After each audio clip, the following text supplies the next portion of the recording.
моя смереко, вийди тішко на озерця, бачити тебе я мушу, ти запала мені в серце, полонила мою душу.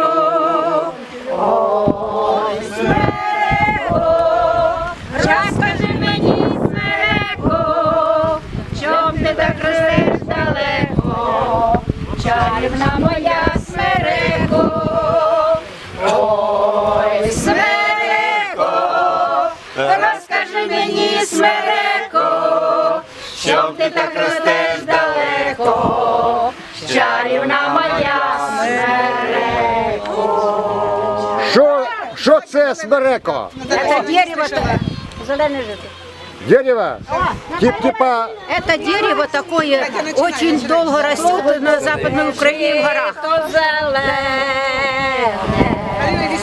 Хороші гості у мене, зелене жито жінці жнуть, хороші гості в хату йдуть, зелене жито жінці жнуть. Куда заходим? Дождь, капли. Куда заходим? Там поем. Гості в хату йдуть. Заходим в хату. Хата-сарай. Хата-сарай.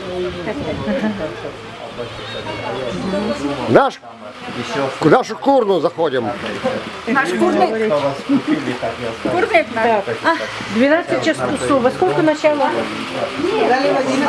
Так, это все вы сами сробили? Хозяйка?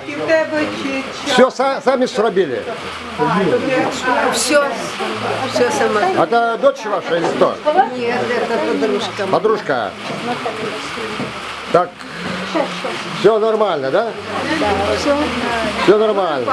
Дуже файно. А то чайник заварной такой или что это? Да.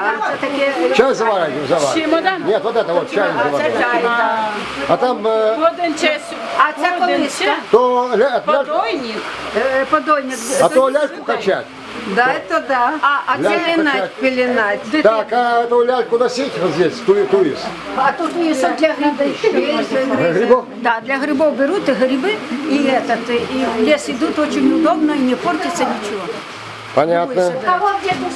Молодцы, молодцы. Что-то дождик идет, погода не повезло.